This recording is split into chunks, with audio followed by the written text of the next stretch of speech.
म्हाळसा, ये आत ये.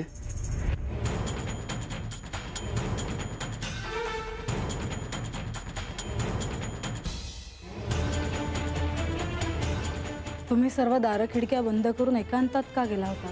आपण त्यावर नंतर बोलूयात का? पहाट होत आहे तेव्हा दिवस सुरू होताना मला वाद नकोय. पण वाद होण्यासारखं कारण असेल तर वाद दुसऱ्या प्रहरी होऊ शकतो. असे काय आहे की तुम्ही मला सोडून एकांतात गेला होतात? मी सूक्ष्म देहाने मानस सरोवरावर गेलो होतो. एकटेच? बानूला घेऊन गेलो होतो. का? कारण तिची इच्छा होती. मग तुम्ही मला हे आधी का नाही सांगितलं? कारण स्वाभाविकपणे तुम्हाला जाऊ नसतं दिलं. अर्थात माझी इच्छा काय आहे हे का नाही विचारलं तुम्ही? म्हाळसा, तुझी इच्छा होती म्हणून मी तुला मानस सरोवराचे दर्शन घडवले आणि गंगेचेही. आता तिची इच्छा होती आणि तिची इच्छा मी पूर्ण केली. याचा अर्थ मला जे जे दिले ते ते तिला द्याल. उद्या सिंहासन देखील द्याल? नाही, तो केवळ तुझा अधिकार आहे आणि ते स्थान केवळ तुझेच आहे. आज माझे स्थान आहे असे तुम्ही म्हणता आहात, पण उद्या तिने मागितल्यावर तुम्ही त्याचे विभाजन करणार आहात का? म्हाळसा, तू विनाकारण राग ओढून घेते आहेस. यानंतर जर माझ्या अनुमतीशिवाय तुम्ही तिला कुठे घेऊन गेलात तर मी गड सोडून निघून जाईन.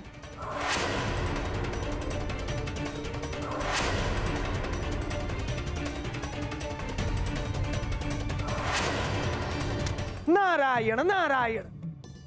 श्री गंगा देवींचे या भूतलावर अवतरण झाले. आपला आवेग ही धरा सहन करू शकणार नाही असे त्यांनी श्री महादेवांना सांगितले आणि त्यामुळे श्री महादेवांनी श्री गंगा देवींना आपल्या जटांमध्ये धारण केले आणि म्हणूनच ते गंगाधर झाले. पण देवी गंगा या स्वर्गलोकातून भूतलावर आल्या होत्या तरीही त्यांना श्री महादेवांनी आपल्या जटांमध्ये ठेवले होते. तिथून त्यांना मुक्त केले नव्हते. आणि जोपर्यंत गंगेला मुक्त केलं जात नव्हतं तोपर्यंत ती भगीरथाची मनोवांछित पूर्ण करू शकत नव्हती. आणि म्हणूनच एका क्षणी भगीरथाने श्री महादेवांची भेट घ्यायचे ठरवले. श्री महादेवांनी देवी गंगा यांना आपल्या जटांमधून मुक्त करावे अशी विनंती करण्यासाठी भगीरथ श्री महादेवांची भेट घेणार होता.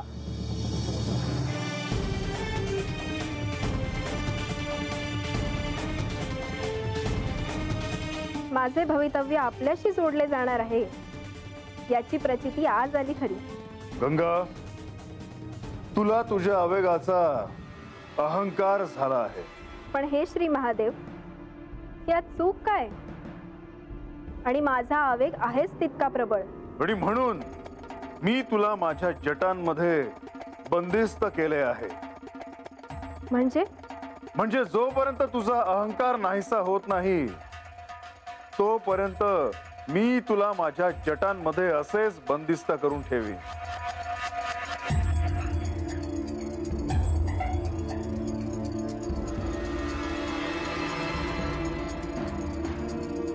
हे प्रभू, आपण तर देवी गंगा यांना आपल्या जटांमध्ये बंदिस्त केले. जर त्या या पृथ्वी तलावर आल्या नाहीत तर हे प्रभू, माझ्या पूर्वजांना मुक्ती कशी मिळणार? भगीरथा, चिंता करण्याची काहीच आवश्यकता नाही. ते लवकरच घडेल. ज्या दिवशी गंगेचा अहंकार नाहीसा होईल त्या दिवशी हे घडेल. परंतु देवा, भगीरथा, ज्या हेतूच्या पूर्ततेसाठी गंगा ह्या भूतलावर अवतरली आहे त्या हेतूची पूर्तता होण्यासाठी हे आवश्यक आहे. तोपर्यंत ती माझ्या जटांमध्ये बंदिस्त असणार आहे. नारायण नारायण. म्हणजे भगीरथाच्या पितरांना मुक्ती मिळण्याचा क्षण अजून यायचा होता. पण तोपर्यंत महादेवाने देवी गंगा यांना असेच मस्तकावर धारण करून ठेवले होते. होय देवी.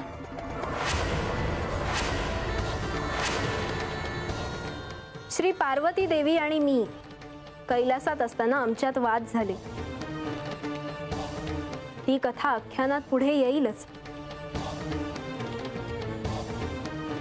म्हाळसा, काय झालं? काही नाही. तू अशी अचानक गप्प झालीस.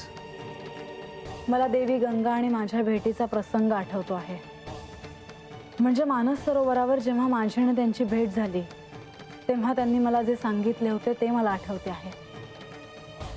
त्याचा अर्थ शोधायचा प्रयत्न करते आहे मी. आणि म्या बी. काय म्हणायचंय तुला?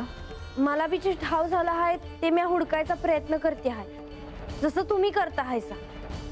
देवी, आपली अनुमती असेल तर मी पुन्हा आख्यानाला प्रारंभ करतो. हो मुनिवर, माझ्यामुळे आख्यानात व्यत्यय नको. आणि माझ्या बी पायी न यायला. मला बी हुडकायचं आहे खरं काय आहे ते. नारायण नारायण.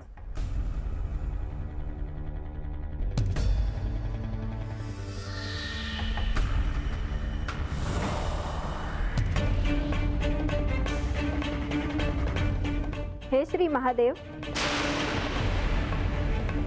गंगा, तू इथे अशी प्रकट होणे उचित नाही.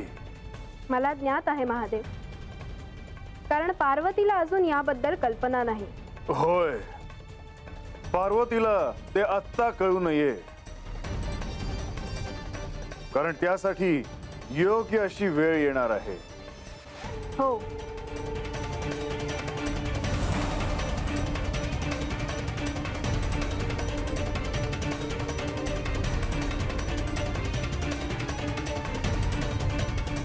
पार्वती, मी येण्याआधी इथे कोणी होते असे का बरे वाटत आहे मला?